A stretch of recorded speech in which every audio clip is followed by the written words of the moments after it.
तो भारत ने समुद्री सुरक्षा के मैदान में एक नया अध्याय शुरू किया है, क्योंकि अब रूस से 3900 टन वजनी महाविनाशक युद्धपोत भारत आने के लिए तैयार है।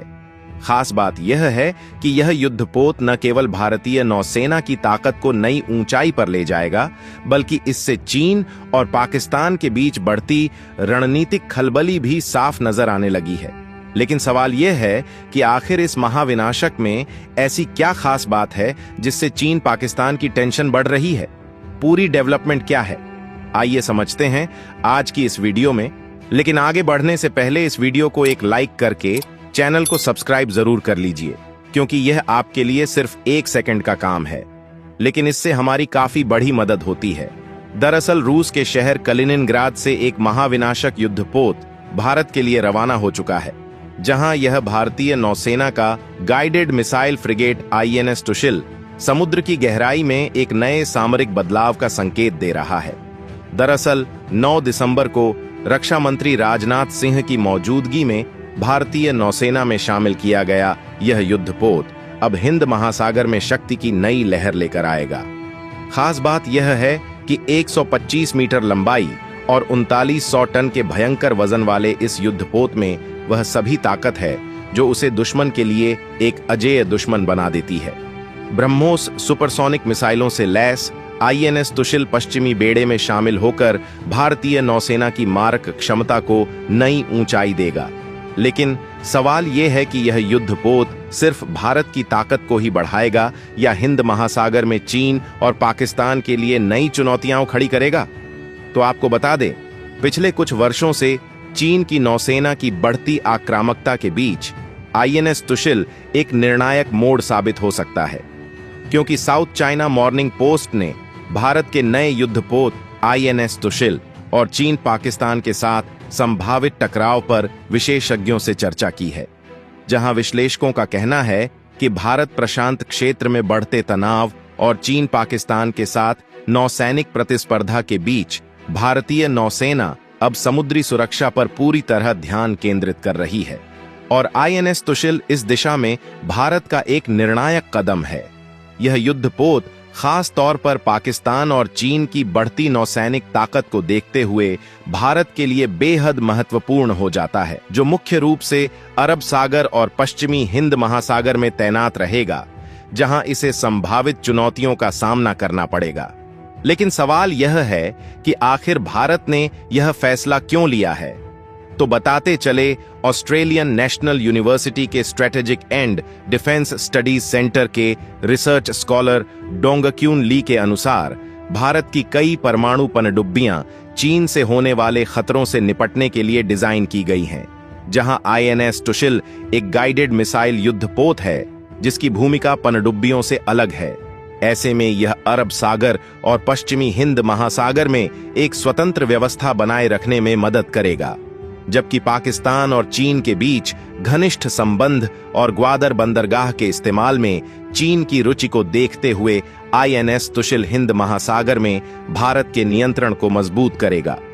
और देखा जाए तो भारत के पूर्व नौसेना प्रमुख एडमिरल अरुण प्रकाश भी मानते हैं कि नौसेना की योजनाएं लंबी अवधि को ध्यान में रखकर बनाई जाती हैं, जहां नौसेना हमेशा 10 से 15 साल आगे की सोचकर अपनी योजना बनाती है। इसलिए भारतीय नौसेना ने अपने प्लान में चीन की दक्षिण चीन सागर और हिंद महासागर दोनों में गतिविधियों को जरूर शामिल किया होगा, और इसी सोच के तहत तुशिल को बेड़े में शामिल किया गया है।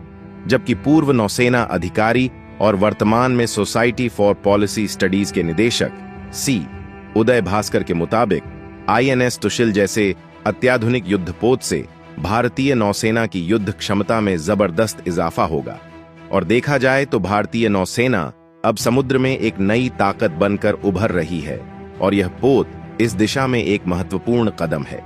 यहां पर भारतीय नौसेना अपनी क्षमताओं को बढ़ाने के लिए खुद की रणनीतिक योजना पर काम कर रही है।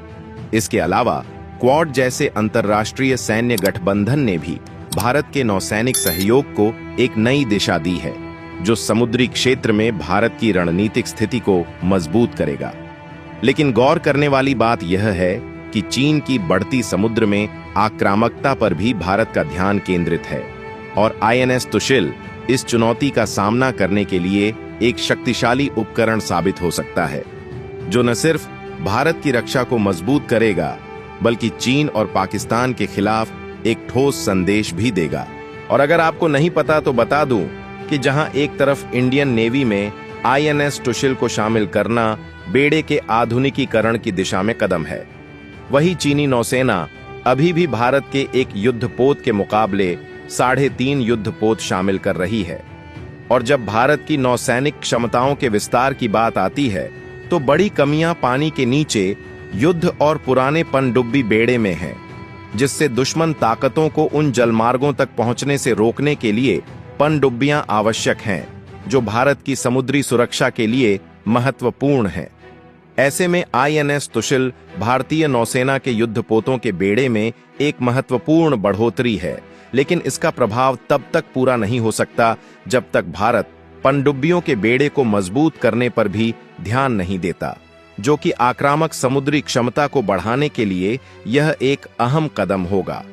वर्तमान में डीजल इलेक्ट्रिक पनडुब्बियों की संख्या में कमी देखी जा रही है, जो भारत के सामरिक लाभ को प्रभावित कर सकती है। इस स्थिति में भारत के राजनीतिक और सैन्य नेतृत्व को पनडुब्बियों की खरीद पर जल्द निर्णय लेने की आवश्यकता है, ताकि नौसेना की आक्रामक ताकत और समुद्र में सुरक्षा दोनों सुनिश्चित हो सके। इसी के चलते प्रधानमंत्री नरेंद्र मोदी कुवैत की 2 दिवसीय यात्रा पर जा रहे हैं, जहां दोनों देशों के व्यापारिक संबंध भी काफी मजबूत हैं। और जैसा कि सभी जानते हैं कि भारत और कुवैत के व्यापारिक और सांस्कृतिक संबंध गहरे और ऐतिहासिक रहे हैं, जहां ये संबंध न केवल आर्थिक सहयोग को बढ़ावा देते हैं, बल्कि दोनों देशों के आपसी विकास में भी योगदान करते हैं। लेकिन हाल के आंकड़े बताते हैं कि इन संबंधों में तेजी से वृद्धि हो रही है, जहां 2023 से 24 में भारत और कुवैत के बीच व्यापार 10.47 अरब अमेरिकी डॉलर तक पहुंच गया, जो पिछले वर्ष की तुलना में 34.78% की वृद्धि दर्शाता है।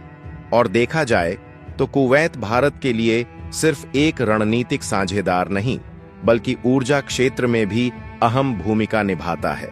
कुवैत से भारत का सबसे बड़ा आयात कच्चा तेल और पेट्रोलियम उत्पाद है, जो भारतीय ऊर्जा की जरूरतों को पूरा करने में महत्वपूर्ण योगदान करते हैं। वहीं भारत से कुवैत को चावल, मसाले, औद्योगिक मशीनरी और दवाइयां निर्यात होती हैं, जो दोनों देशों के व्यापारिक संबंधों को और मजबूत बनाती हैं।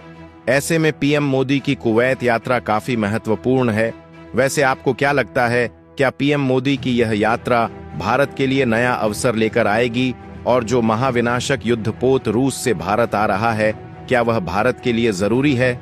कमेंट बॉक्स में अपनी राय जरूर दे और भारत से जुड़ी इसी तरह की अपडेट पाने के लिए इस वीडियो को लाइक करके चैनल को सब्सक्राइब अवश्य करें। साथ ही इसे अपने खास मित्रों के साथ शेयर करना ना भूले। जय हिंद, जय भारत।